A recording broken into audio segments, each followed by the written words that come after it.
Well, this, our third visit, brings us to the success principle, which has marked the turning point of every person who has promoted himself or herself from the lower brackets of success to the higher planes of achievement, where one acquires everything he desires. This principle is called the habit of going the extra mile, which means the habit of rendering more service and better service than one is expected to render, and doing it in a positive mental attitude.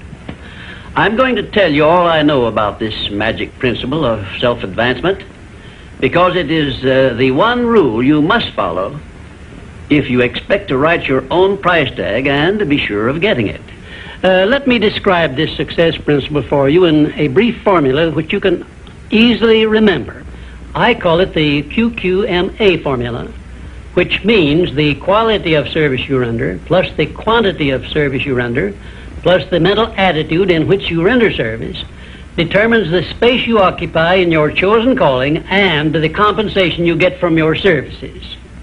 If you will examine carefully the people whom you know to be unusually successful, you will discover that they follow the QQMA formula, although they may do so unconsciously. Now, I wish to give you a big advantage over those who follow this formula unconsciously.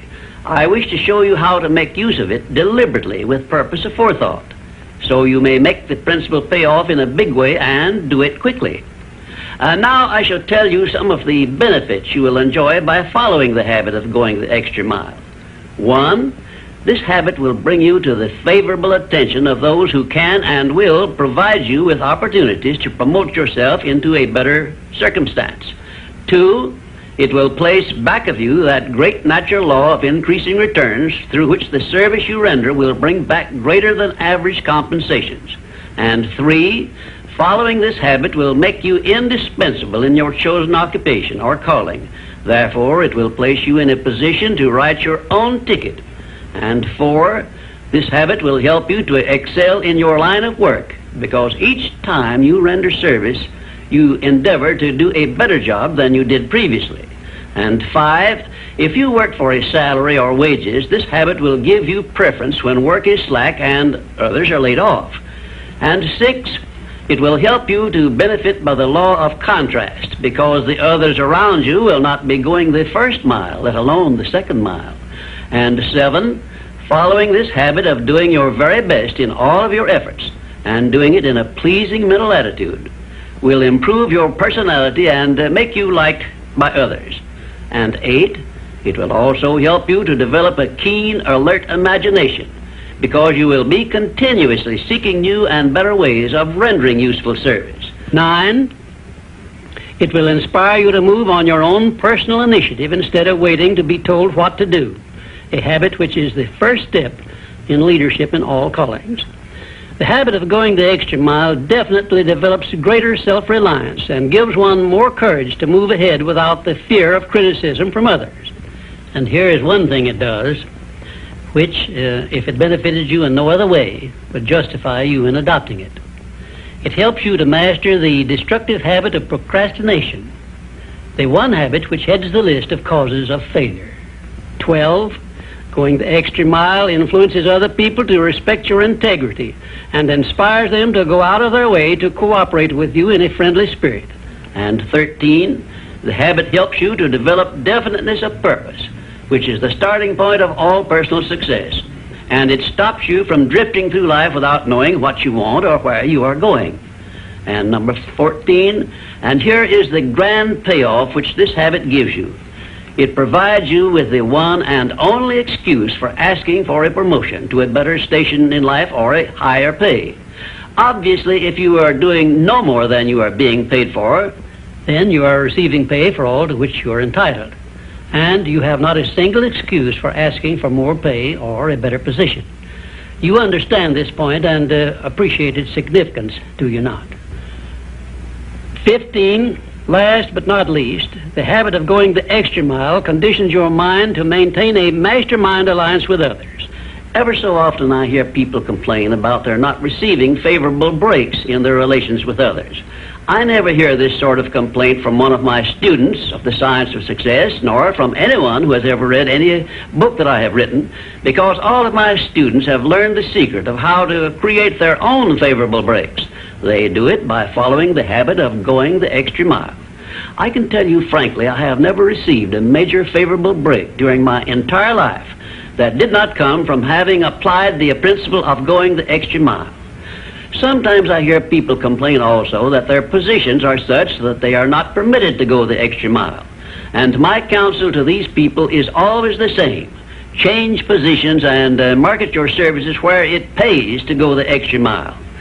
I am sincere in giving this advice because I know that no one can do better than earn a mere living unless and until he begins going the extra mile. During my business career, I suppose I have employed at one time or another at least a score of private secretaries, all of whom followed the habit of going the extra mile. But I have never been able to keep but one of those secretaries for more than a year because invariably they promoted themselves into better paying jobs elsewhere, and they did so with my full blessings. The one exception is my present chief secretary, who has been with me for over 10 years. I married her to make sure I wouldn't lose her. The reason I know definitely that the habit of going the extra mile is a sound procedure is the fact that I have checked this principle, as I did all of the other 16 success principles, to make sure they were in harmony with natural laws. I can give you a fine example of how nature forces man to go the extra mile in order that he may produce the food with which to exist. The farmer, for example, must follow the habit of clearing the ground, fencing it, plowing it, and planting the seed at the right season of the year, all of which he must do in advance without compensation of any kind. If he does his part of the work properly, he then hands the job over to nature, sits down and waits for her to do her part, and within a brief period, nature germinates the seed the farmer plants, matures it, and yields back to him the seed he planted, plus perhaps an increase of 100 times that amount to compensate him for having gone the extra mile. Thus we see that the law of increasing returns comes to the aid of the man who goes the extra mile. And this principle applies the same in rendering service in a job as it does in the fields of a farmer. If the farmer did not follow the habit of going the extra mile, the human race would starve to death in one season. And I am sure you will agree that any time we can copy Mother Nature's habits, we will not go wrong in doing so. You now have a possession of the third principle of personal achievement, which brings you 3 steps nearer the secret by which you may take possession of the master key to success. In order that you may test the magic power of this third principle, I'm going to offer you a suggestion which may bring you such overwhelming success that you will not need to attend further visits with me. My suggestion is this. First, start tomorrow in whatever occupation you are engaged to render some form of useful service to someone near you which you are not expected to render and for which you neither expect nor ask for compensation. And 2, render this service in a pleasing mental attitude which will show clearly that you enjoy doing it. And 3, follow this practice 7 days in succession, and then notice what a changed atmosphere you will enjoy in your association with those nearest you. In carrying out these instructions, do not make known your plan to anyone, but go ahead and do it in the most natural way possible. And by the end of the 7th day, you will find yourself so much happier and so much better liked by those around you that you will never desire to give up the habit. Then you will be within easy reach of the supreme secret of success, which comes through the master key to success. In my 4th visit with you, I will give you a very definite clue as to the means by which you may appropriate and use the great master key. And in this same clue, I will introduce you to the source of a form of power which does not recognize the word impossible and helps you to transmute all failures and defeats and all adversities into assets of great benefit to you. And now, until our next visit, may I remind you that if you believe it, you can do it.